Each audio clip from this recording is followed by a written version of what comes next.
Welcome to JW3 Online. We're so glad that you've tuned in, and if you don't know who we are, JW3 are a one-of-a-kind Jewish community centre in London that's open to everyone. If you want to know more about us, like us on Facebook or YouTube, and check out the rest of our events online. We hope you enjoy the programme.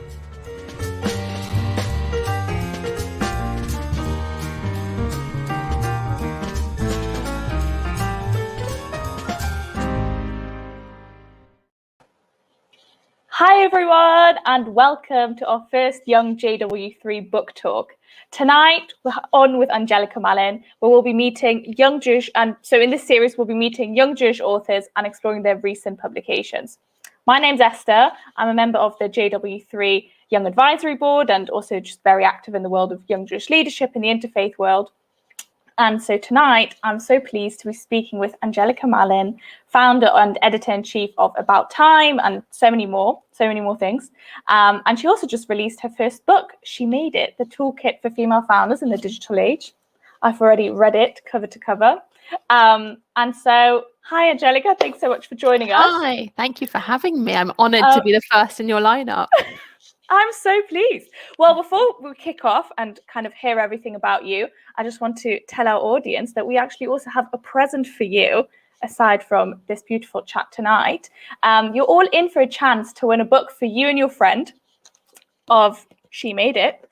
And all you have to do is like the post in our Young JW3 Facebook group, which I highly recommend you all join, and tag a friend who's most likely to start a business before Friday, 12 February at 4 p.m. in the comments on this live feed. And winners will be announced before Tuesday, 16th of March in our Young JW3 community group. Again, come join the party. And so even if you watch this a bit later, you're still in with a chance. So now that's out the way, get commenting.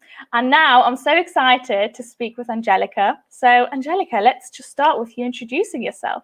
Sure, happy to. So I run a lifestyle magazine called About Time, which I've done for 7 years. It's basically the only job I've ever had. So straight out of university, graduated and started a magazine. And I've done that for 7 years. Alongside that, I put on female empowerment festivals and lots of things in the female entrepreneurship space, which is what inspired the book. She Made It, which is all about female entrepreneurship, female founders, and it's a toolkit for people thinking of starting their own business, and it kind of helps you navigate the digital age. So how to start a business and use social media, personal branding, everything you'd want in the digital space. I love that. And I mean, I read this book over the weekend and kind of was browsing through before, and I found it so interesting. I mean, I'm not even in the entrepreneur world, but find it like so engaging, and I absolutely loved your writing, and I thought it was just so clear and actually really inspiring. So even if, I don't know, people out there, if you're interested in any of that kind of stuff, I thought it was really useful. And so actually let's just start off with, what inspired you to start this kind of career of like self-made entrepreneurship? What inspired you for About Time? Yeah, sure. Well, I didn't really have much of a plan, which I think has it shaped my entrepreneurial journey quite a lot, because so many people I speak to say, I want to do this, but I'm not quite sure of the direction, or I don't know where it's going to end up. And there's this fear around starting things. And for me personally, having not really had a plan, not had a business plan, or even a sense of where the income was going to come from, I just had this idea for a publication that I'd like to start. And I had a passion. And I think that's super important. You just start with feeling excited about something and curious. And I think more people should just give things a go, basically. So that's how it happened for me. I launched something, I didn't know where it would take me, and I just kept working at it. And different avenues opened up in the years that I've been working for myself, as they often do. I think having a kind of curious and flexible mindset for where things can take you. I love that. I think that idea of like, just go for it is actually so true, but like sounds so simple, but actually, can sometimes feel like a big hurdle to people. I mean, what would you say is something that holds people back in their entrepreneurship dreams usually, or what would your advice be to them? I think there's a balance. There's a sweet spot between doing the research, getting experience in perhaps what you want to do, and there's the making a leap. And what I've seen to be quite interesting is a lot of the time people can talk themselves out of a business idea because you kind of sit on it too long. You ask for too many people for advice, you get too much feedback, and it puts you off. There's definitely this place between running into something and doing the homework and not letting the homework kind of stop you doing it. So I think that's one thing that holds people back, is there's this fear around launching, wanting to get it completely right. I think a perfectionism when it comes to entrepreneurship isn't always the best thing, because it's much better often to get your idea out there and let it shape and mold and kind of crystallize over time than holding on to it for too long, and then that fear gets kind of too big to launch. So if you feel like you're being held back, I'd look at who's holding you back, and very often it's yourself. Very often it's a story you're telling yourself about why you're not ready or why it's not the right time. Truth is, there is never a perfect time. It's just finding the best possible time for you in that moment. Wow, I really love that. I think that really will resonate with a lot of people. Of actually, sometimes it's just you. I mean, and we can take we can use a lot of excuses often for, oh, I'm not doing it because of this person or because of this situation. Very often those are things that we're just doing to deflect from why we're actually not doing it, which is that we're scared, and we're scared of failing, and that vulnerability is freaking us out, and that's what's stopping you doing it. Do you maybe have a tip for, like, I don't know, what's maybe like a mantra that someone could use to overcome that, or like an easy step to just make that first step? I think one of the things that you always see going around on Instagram is imperfectly done is better than nothing. I think starting when it's not a perfect business, but it's just even a seed of an idea, that's important. And for me, I think a mantra that I often come back to is that people don't fail. Plans fail, strategies fail. If your business failed, it's not because you personally failed. It's just that plan didn't quite work out, or that you needed a different approach, a different strategy. And what I've seen often, especially with women, is this problematic thing of internalizing failure as a personal failing, and then that stops you in your career from wanting to try again, wanting to launch something new, wanting to bring back an old business with a different model. And we have to be really careful. I think that I've had so many things in my business that just haven't worked, and not letting that kind of sink in and internalize, and seeing that as part of my personal story, but just that wasn't the right thing for the time. I really like that you mentioned social media, because I think, especially for a lot of young people, like in this age, as you were saying, like the digital age that we're living in, we think we're seeing all those, perfect lives and all those maybe perfect ideas coming together, and actually the reality behind it is, might not be the full truth. I don't know, do you maybe have any, like, what's been your experience with kind of seeing that perfection versus the reality? So it's interesting because it's a total highlight reel, Instagram. You are on there to promote your business most of the time, or yourself. And so you're not going to show the stuff that messes up so much. However, I've found, and I think especially in the last year, I've seen a shift in the kind of content that people actually really want on these platforms. And I don't think they're about shiny images anymore or showing perfect lives. I think what people want is authenticity, and they want to kind of peek behind the curtain. So often when I coach people on social media and social media strategy, they're scared of showing their failures on it, and actually their failures are their talking points. And when they're struggling to come up with content, it's because they're trying to hide that stuff behind. They're trying to put that in a box. And if you want to be an entrepreneur who's visible on these platforms, the important thing is to be sharing the highs and the lows. And actually that really helps you connect with your audience, because they're sharing in that with you, and you're showing that vulnerability, which actually makes people warm to you. So when things haven't gone right, I would show them, and I would also show what you did personally to overcome them, or what strategy you've taken. It will help people connect more with you in your business. I really like that. I mean, kind of as the audience, I always appreciate seeing that kind of honesty on social media. I think it's much more engaging, much more real. I mean, maybe kind of the flip side of all of this, fear of starting out, what would you say is maybe a, advantage that you had by kind of just starting so young, just going for it?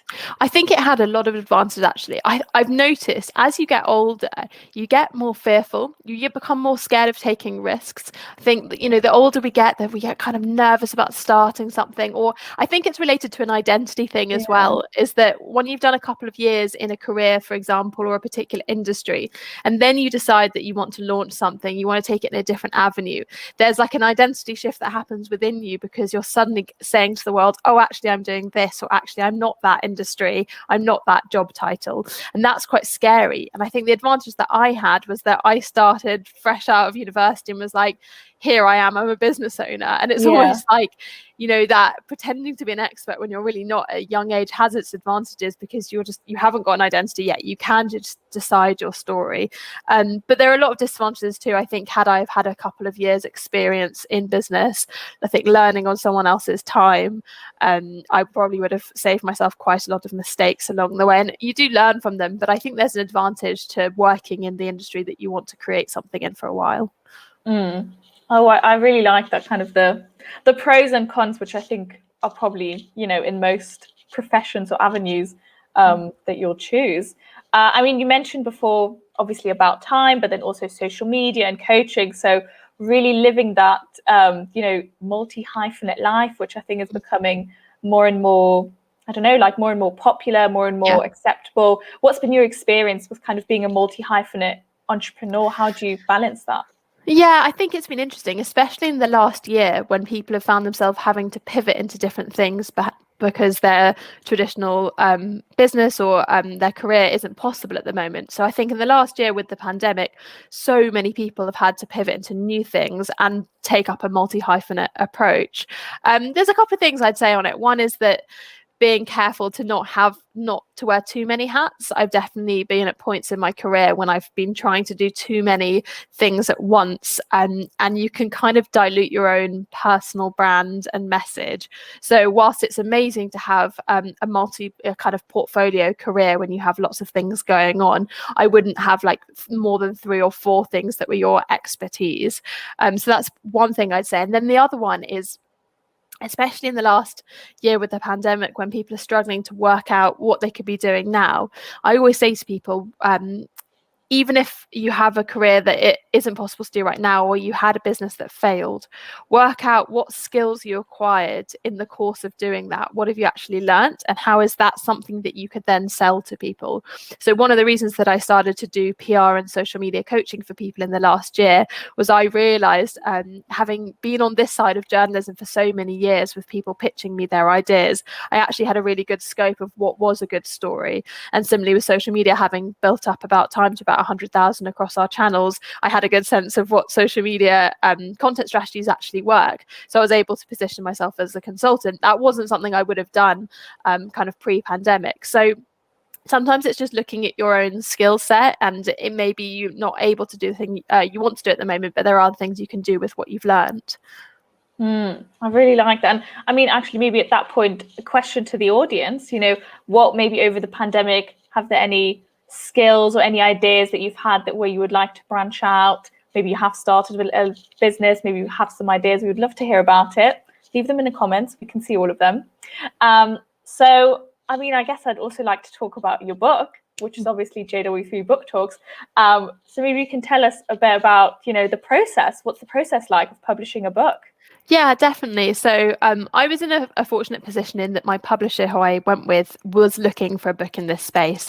They'd seen this big boom in female entrepreneurship and women starting businesses, and they wanted someone to do a real deep dive into it. And luckily, through the work I'd been doing, hosting female entrepreneurship events over the last few years, I was in a good position to do that. So it was a slightly easier process than many people who just have an idea for a book and need to get it out there. But a same process of writing a proposal and getting an understanding of what a publisher wants. It was interesting because I was writing it during the first lockdown, which was an interesting time because there's everything going on in the news and this fear and this panic. And then there was me with this 60,000 word deadline, not able to look up from my desk and pulling all-nighters. And I think in many ways this book was a blessing for me because it was really nice to have something that was just to focus on, and that I had this deadline in mind, and I just had to put my head down, and I loved the experience of writing it, and it helped me feel connected at a time when we were also disconnected physically, because I interviewed about 50 women for the book and spoke to them about their businesses. So I had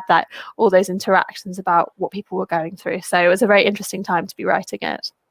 Well, I mean, and obviously you did a great job, and I actually really love that portion of the book where you get, for people interested and really get the book, but like in every chapter you have a little, insight from different businesses, and I really appreciate that. Like, it really complemented kind of all the, I don't know, theory and all the explanation that you were doing. I also slightly hate myself though, because everyone's like, how everyone was like, oh, you don't need to be productive during a pandemic, and that was me in the corner like, I wrote a book but don't tell anyone, because I feel like I was the worst kind of person who came out of it. Most people just like, bake some banana bread, and I was like, oh god, that's quite embarrassing. I think don't worry, it's for the better. You're now giving other people something to do.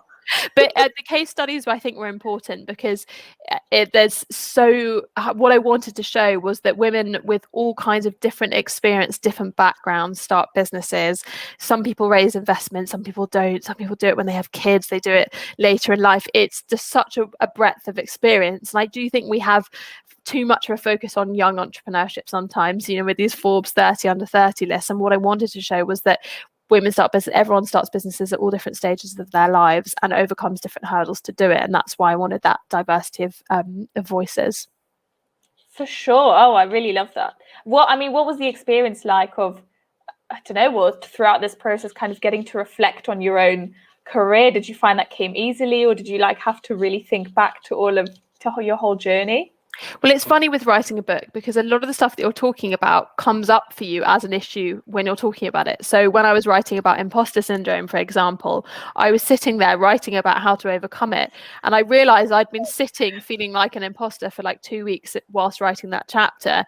And so a lot of the time when you put pen to paper, you find that your own emotions are reflecting the subject matter. And when I was writing about stress and having a work-life balance and creating questions for the readers to answer, I realized that so many of my own things were out of whack. So it's a really kind of deep introspective process as well. And one of the things I think is hardest around business is hiring an HR and finding great people, and also letting people go. And when I was writing about leadership and how you are a leader, I found it quite a confronting issue, because it made me look back on my 7 years of being a leader and what had gone right and what had gone wrong.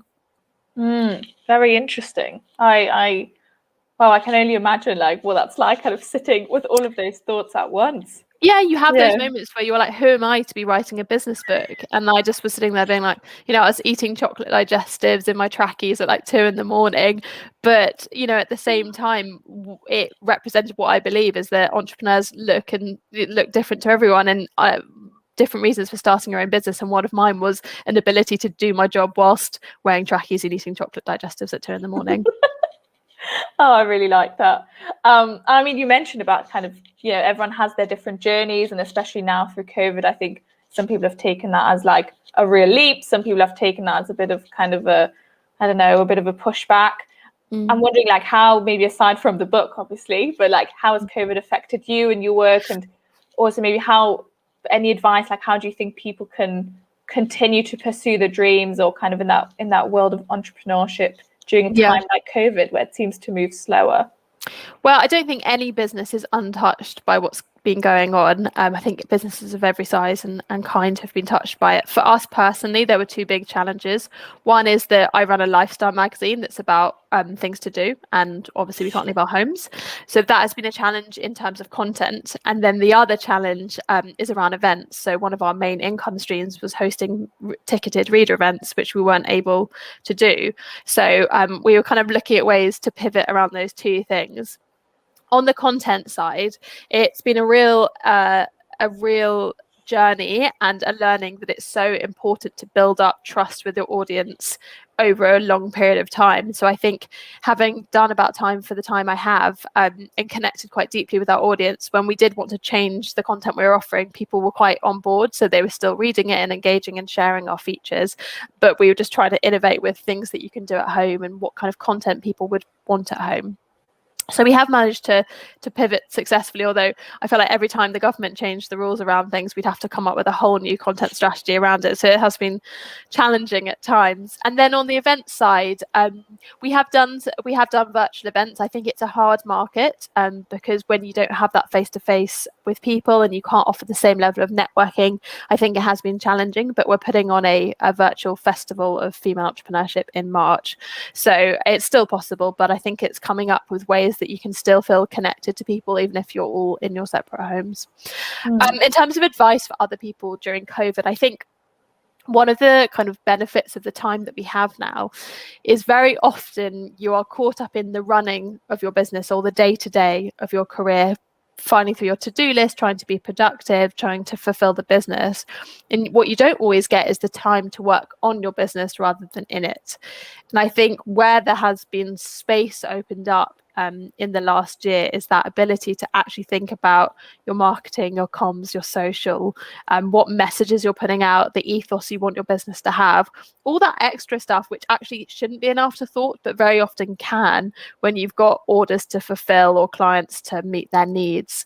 So I think there's some real benefits to having that additional time. And that's what I would be saying to people that are finding themselves kind of at a loose end, is this is the time to be investing, you know, if it's in a coach or if it's in a mentor or a course, learning about how you can build your audience base now. And then whatever you do post-pandemic, you have built up that audience and that connection to them. I really like the idea of kind of, you know, embracing maybe the slowness of it and, you know, just pivoting in a way that like you're not failing, work on yourself. I really like that. Definitely. Yeah. But it's also future-proofing your bubusiness. So many because if you build your online presence and you build your e-commerce platform, for example, you're future-proofing it, that if something like this happens again, you have the ability to still run. And where businesses have really struggled if they're not able to pivot, so actually trying to build your presence in the online space is a valuable thing to be doing anyway. Yeah, oh, for sure. And I mean, I guess speaking of, you know, ideas in COVID or also outside of it, I'm wondering, like, are you seeing any trends? What trends are you seeing in the entrepreneurship world? Yeah, there's a couple of things I've really noticed. Clubhouse, which is that audio-only app. I wrote a piece for Business Insider today about Clubhouse. That's definitely something to watch. It's had like 3 million downloads since it launched in October. So I think audio content is still very hot in the entrepreneurship space. And I think this is like the next step to having a podcast, is just having a really strong presence on Clubhouse. And because it is kind of relatively new, it's a good time because you can be an early adopter with it. And it seems to be very good for building authority in your industry. So that's something to look out for. Other than that, I think anything that's interesting that's being done virtually, I don't think things like home workouts at home fitness is going anywhere for a long time. So all of those kind of online innovations, online learning, I think people will be using that for a long time. Oh, very interesting. I mean, I've definitely heard of Clubhouse. I have to say, as an Android user, I'm currently excluded. It's quite overwhelming when you log into it. You're like, what is this? Yeah. You know, when you start a new platform, but actually once you get used to it, it's quite cool. It's just like drop-in radio, but it's very much focused on business. Interesting. Yeah, definitely. I think a great place to learn from others as well, as you were saying, kind of using this time. So obviously also your book is a lot about women entrepreneurship and kind of female founders and that whole side of it. So what would you say are actually maybe some unique challenges or also benefits that are more unique to women entrepreneurs? Yeah, sure. I've done so much in the female entrepreneurship space like the last few years. I'm like, what are men? I can't remember, because I can't remember the last time I hosted a panel or like did an event that I'm really sorry. I feel bad. And start to focus on male events. You know what? They have enough. You've got your spaces.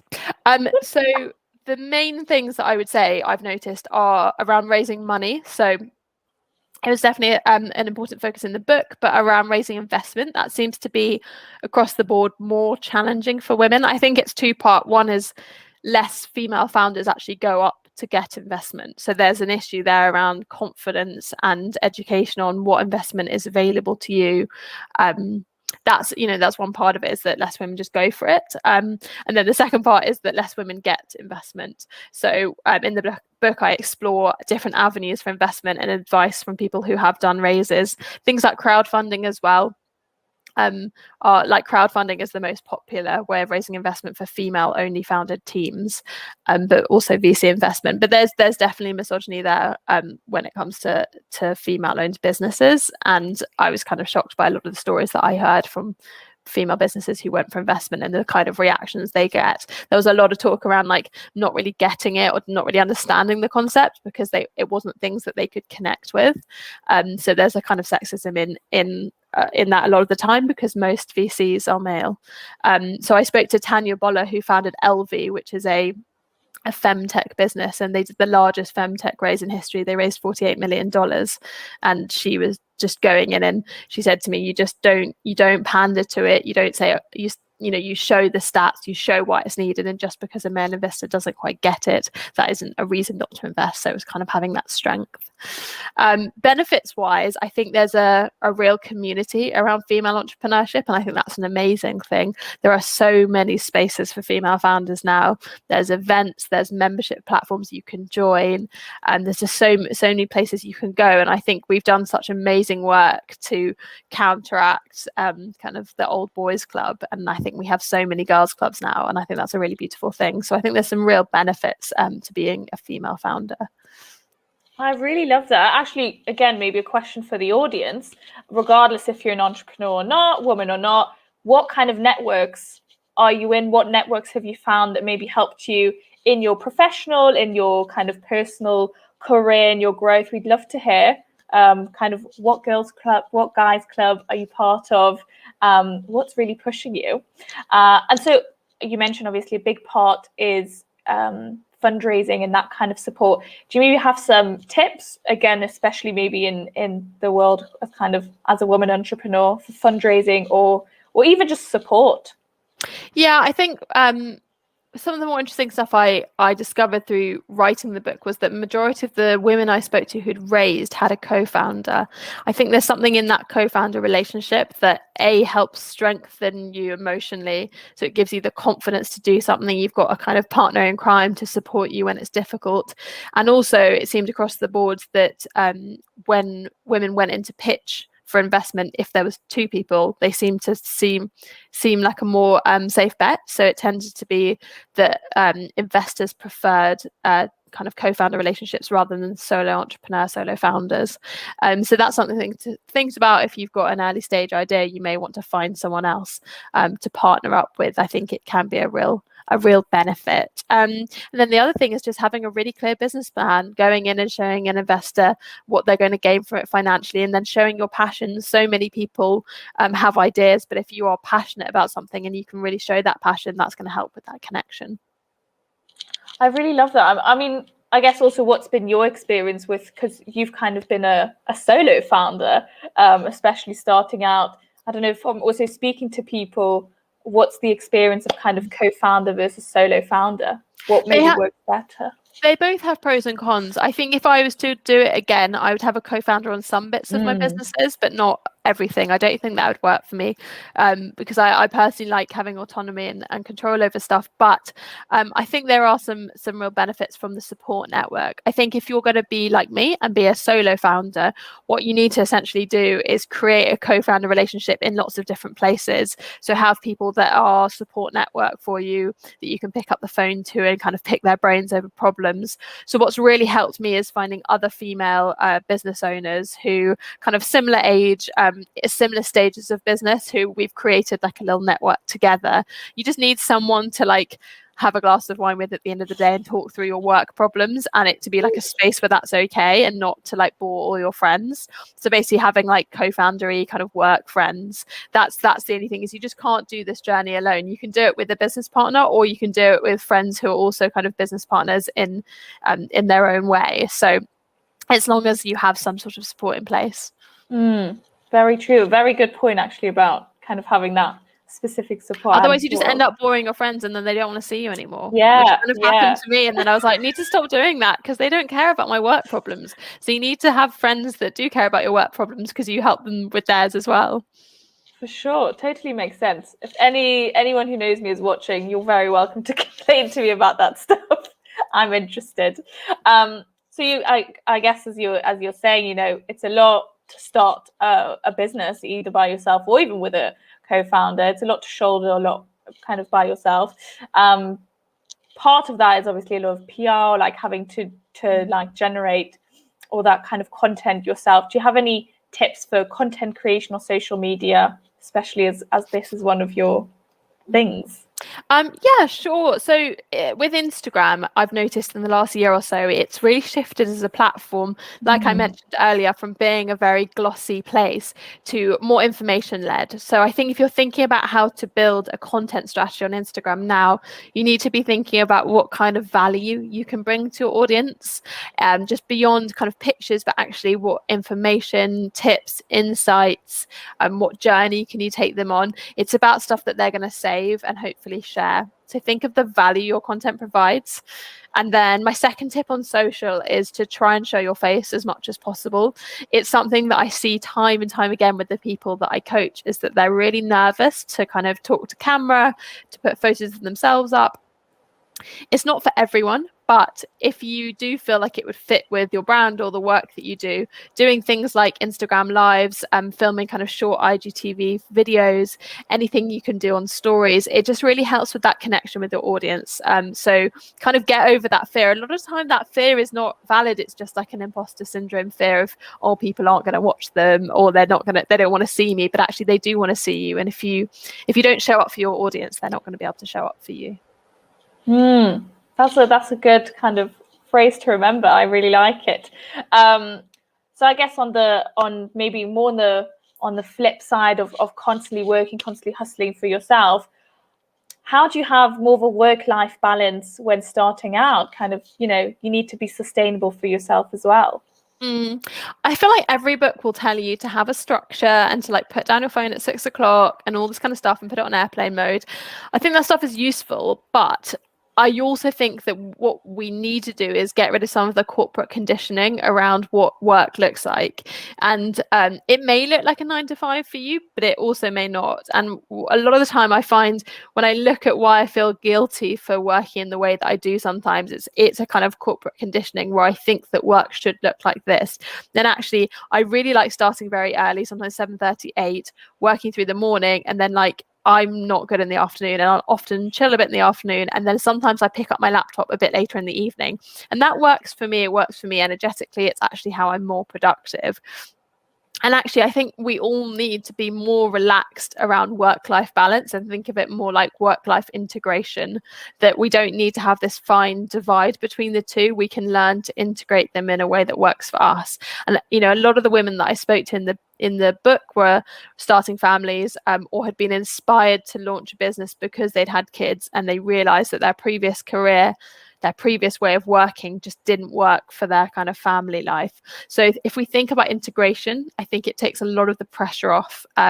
Everyone's unique and they're different in the way in which they work. And I don't think you need to stick to conventional hours. I love working on a Sunday. I like a day when I can write and no one's emailing me. I don't feel time pressure. No one's trying to have Zooms and calls. So, you know, whatever works for you, and like just stop feeling guilty about it, basically. I love that. I think a lot of times people get maybe too stuck in like what they should be doing and actually think about what works for you, and that might be just the right thing. Definitely. Yeah, so important, especially to hear from like an actually successful founder like you. So kind of more on the, you know, this is JW3 Book Talks. How has your Jewish identity influenced your entrepreneurship? Or I mean, has it? Yeah, no, it's been a huge part, actually. I think the community side of the Jewish community has been a really important part of my journey. I found it such a warm place. I've done lots of events with JW3. I've done loads of things with the Jewish Chronicle, the Jewish Telegraph. I found the way in which the Jewish community celebrates entrepreneurship and kind of helps support founders has been amazing. So it's just been a really like positive part of my journey, and a place that's like made me feel very supported. I really like that, to know that, you know, there's a community for that out there. Would you say there's maybe Jewish values that entrepreneur-minded people can draw from? Definitely. I think like the concept of the Jewish identity with family is something that you can bring into your work as well. Is I found in the way that other Jewish founders have treated me, I felt like family. And I think if we can bring family values into business, that can be really beneficial. So thinking about ways in which you can support people, even if you're not gaining anything by it. I think just staying in touch with people, even when you don't want anything from them, just going for coffee, keeping kind of warm relations, treating people like your family, and how that feeds into business. And like morality also, like Jewish values that you can bring into business. It can help structure the way in which you want to run your business, what ethos you want to adopt. There's so much that we can draw from Judaism to apply to business. I really like that. So actually, I think we'll kind of moving more towards the audience question part of our talk. A few people have sent something in. So, well, let's just get started. Who are your founder role models? Ooh, so many. Do you know what? I love Karen Brady. I think she's wonderful. So I'm gonna say, I always say Karen. Love Karen Brady, but I think she's inspirational to me. I like the way she conducts herself. I think often when we see kind of female founders on TV, there's this like a very hard exterior, and that we feel like we have to like be like a man in that traditional sort of sense of being very strong and very strong-willed and strong-minded. And I think she has a nice sort of delicate balance that shows that you can be all kinds of different, business women look like completely different and can act in different ways. So she's one of my role models. Tanya Boller, who I mentioned, who runs LV, is another inspiration for just overcoming obstacles and helping creating products that really help women. I've got lots of different ones actually. Oh, that's really nice. Good point. Someone else asked, so a lot of times you can start a business with a friend. How do you kind of keep that balance between friends and professional? Don't start it with your best friend. That's what I would say. You can start it with a mate. I just don't know. It can be right, but one of the biggest challenges I had with my business was my first employee became a very close friend. So whilst she didn't start out as a friend, we became very friendly because it was a small business. And one of the challenges when you become very close is that it's harder to manage people. And I think the same can be true when you're co-founders, is that you kind of to an extent have to manage each other because you need to have kind of separate roles and be able to delegate. So pick someone that you feel confident that you're not too close to, that you can't also manage, have difficult conversations with, give instructions and take instructions from. And if you are too close friends, it can be difficult. And then the other thing I would say through my research around co-founders is making sure that you have very different skill sets. You kind of want to have complementary skill sets rather than the same skill set. So it can be really useful if someone in the business is into money and figures and spreadsheets, and someone else is more creative and likes branding and social. That can be a really great mix because you can do the bits that you're strongest on. Where it can become problematic is when you're too similar and you lock horns on things. So I guess just making sure with that friend that you know what your job roles are and that you're both your strongest skill set. Very good point. I hope you took notes out there. So another comment just came in. I love the book. Have you caught the writing bug, and is there a future idea in the making? Oh, juicy. I very much have caught the writing bug. There is a book 2 that I'm not allowed to talk about yet, which is out next year. But there is a book 3 that I haven't started writing, but I plan to write a PR book, because I think PR has changed a lot and shifted in the landscape of digital, and the way in which you position yourself and how you pitch to get press is different now. There's a lot less print publications, there's a lot faster turnarounds, the way you use social media. So I'd love to write an up-to-date book about how you get publicity for yourself and your business, and doing it on a budget where you don't need to take a PR agency on, and you can do it all yourself because it's quite fun. So that will be the plan for the next business book. So exciting. I feel like by saying it out loud, I'm going to manifest it. That's how it happens, right? You say it out loud and then you do it. So if in a year's time I haven't done it, please can someone message me and be like, how about that book that you mentioned? It's all about manifestation these days. Actually, another writing question fittingly. Do you have any writing tips, and did you catch writer's block at any time? Oh, okay. Surprisingly, didn't catch writer's block. I don't know whether writer's block is as much of a thing with non-fiction. This is my Oh, theory. interesting. I think people get really bad imposter syndrome with fiction. My theory is with non-fiction, you can push through it a little bit more because there's like a level of distance. I don't know, but that was my theory.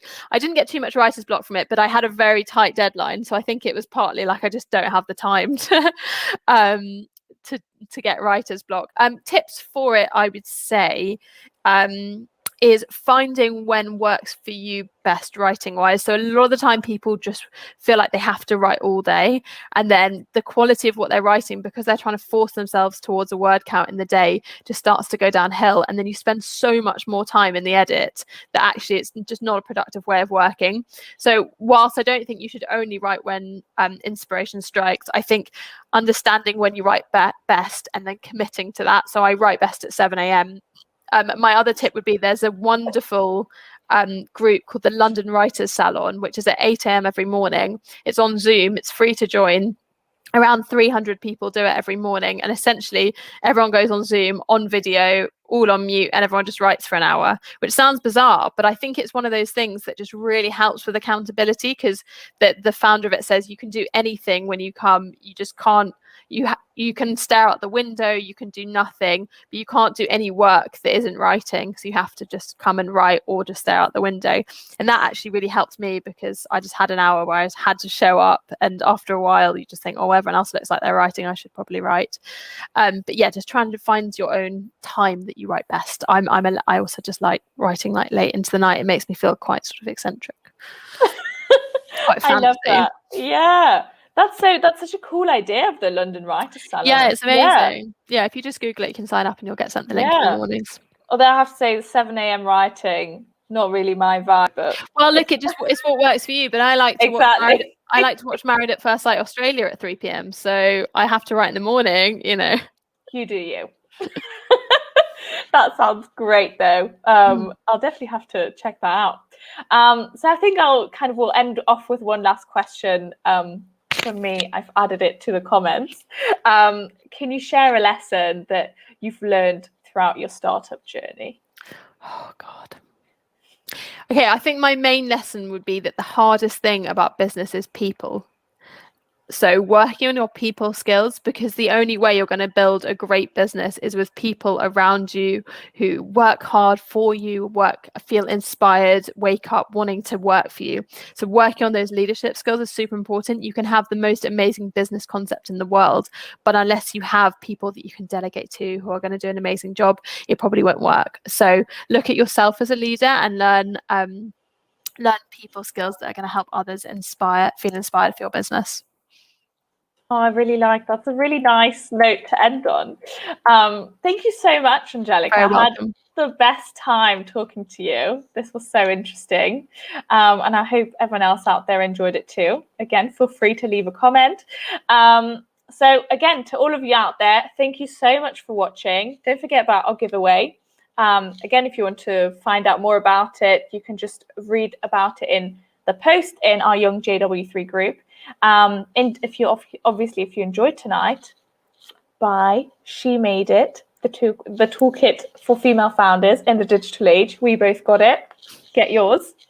And obviously make sure you join our Young JW3 Facebook group, where you can hear everything about what's going on with JW3, with Young JW3 especially, and just be part of our community.